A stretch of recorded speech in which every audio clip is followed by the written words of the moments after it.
Is it going to reflect Brat Summer, I hope? Of course. Of course. I'm learning what that is. I know exactly. We are Brat.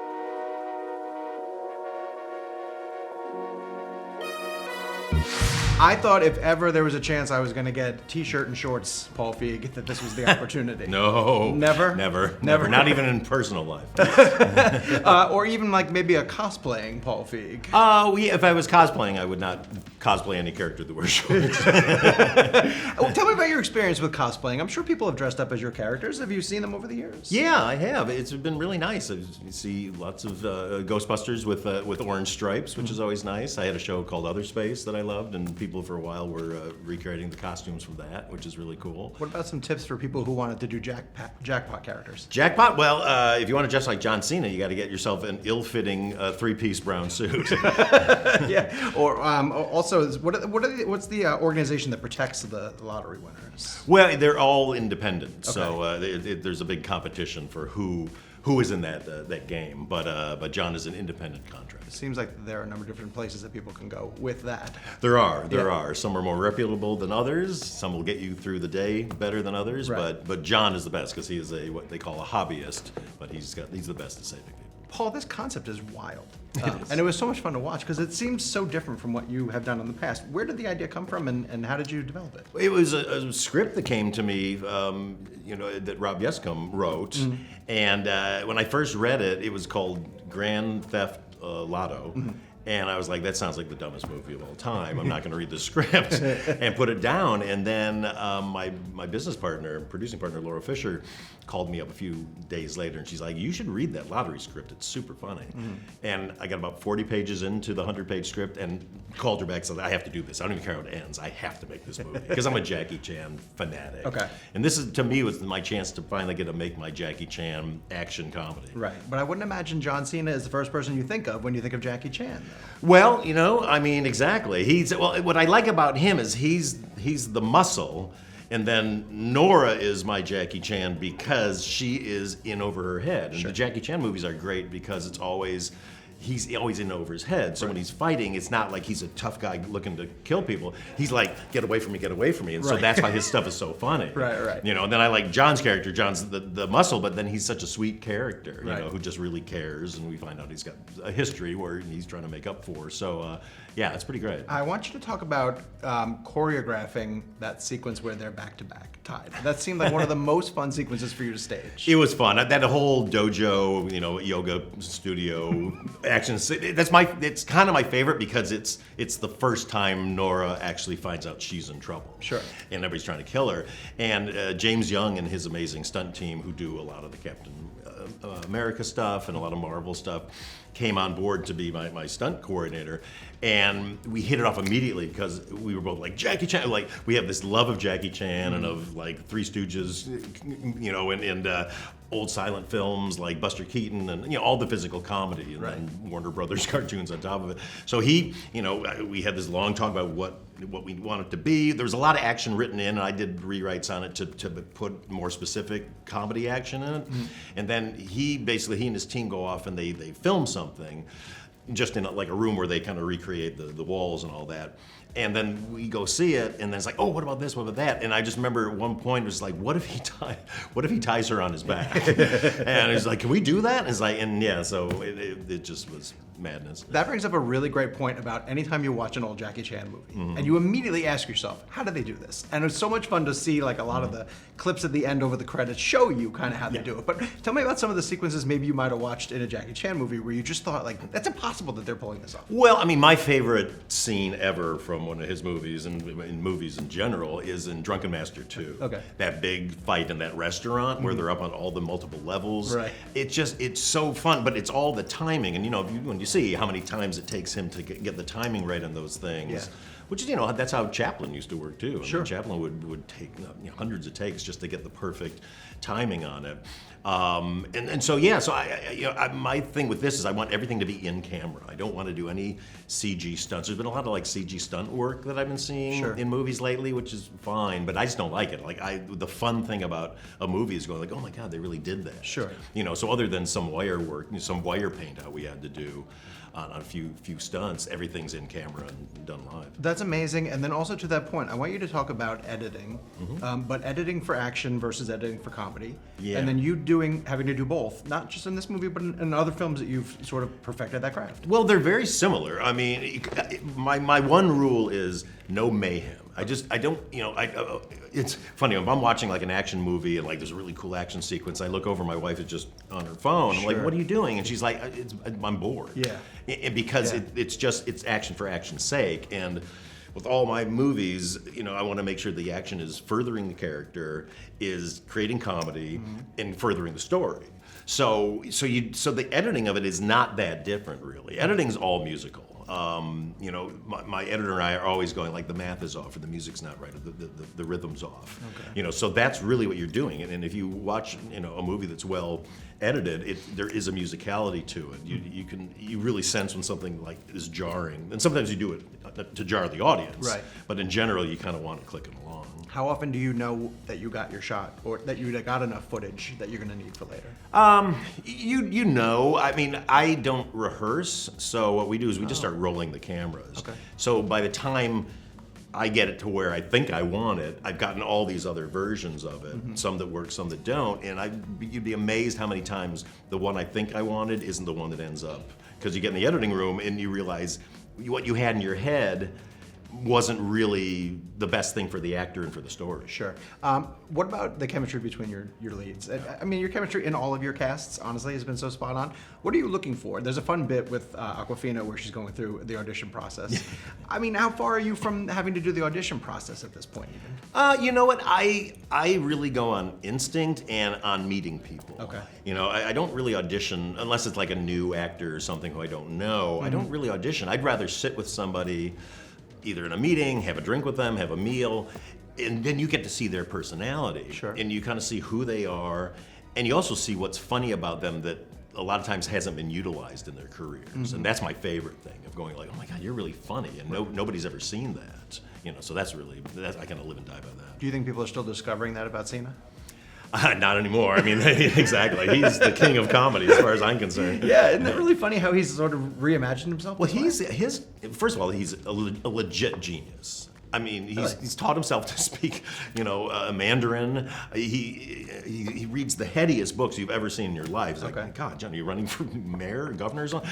And then between takes, he'd be like, oh, do we have a little bit of time? He's teaching himself how to play jazz piano in his dressing room. I mean, he's like a legit genius. There's nothing he can't do. It's crazy. He's genuinely curious about stuff. Well, yeah, he's just the smartest guy, and he's really such a lovely guy too. Gotcha.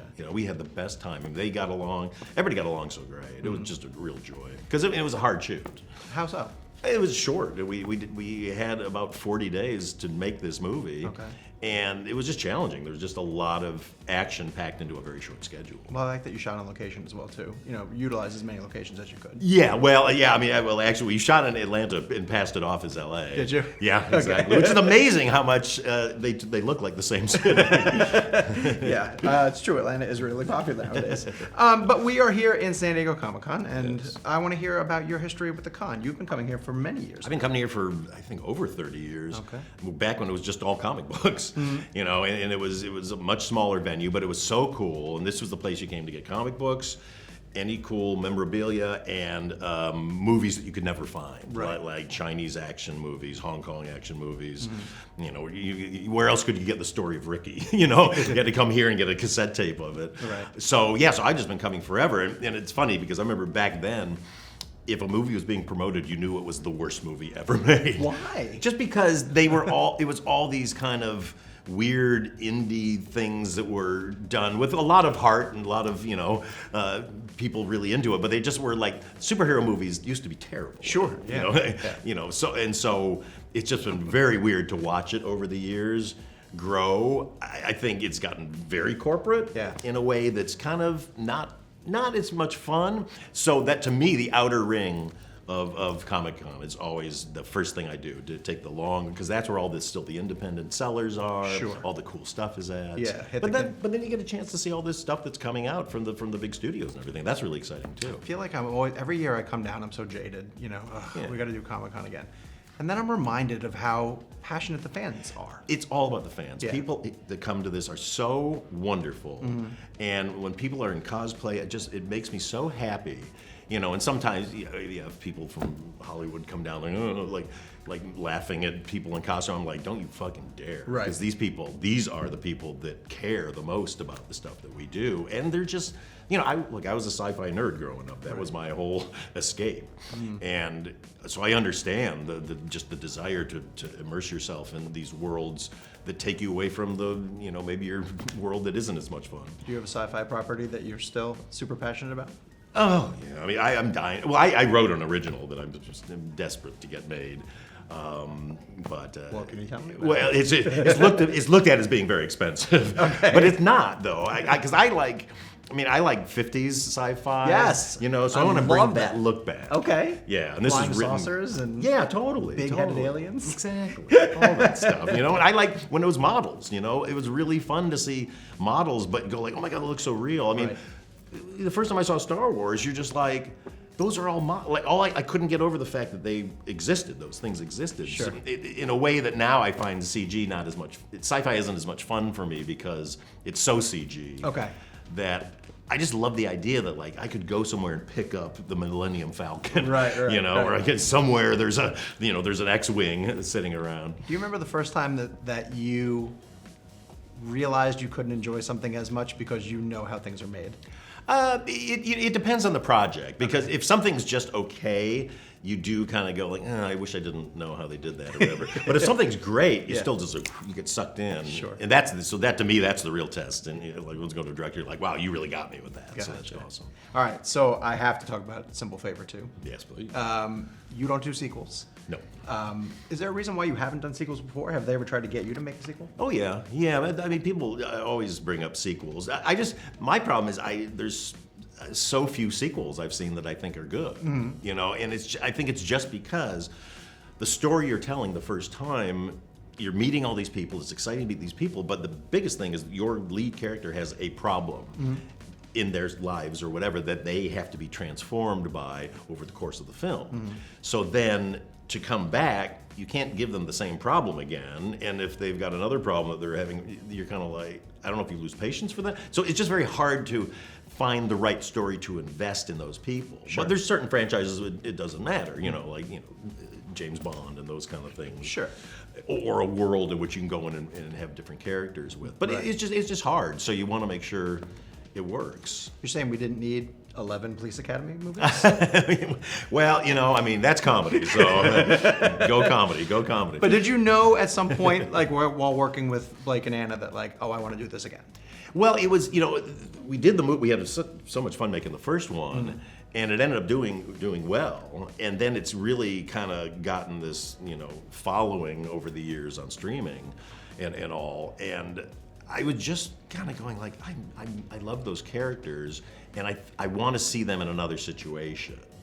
And then came up with this idea that I really liked of that would take place in Italy. Yeah. And thought, that's fun. And it's, it has to be stylish and over the top and ridiculous and all those things, but real and scary, but funny and all. And this just kind of did it. But, we worked really hard on this. I mean, we had a script that got greenlit that we really liked.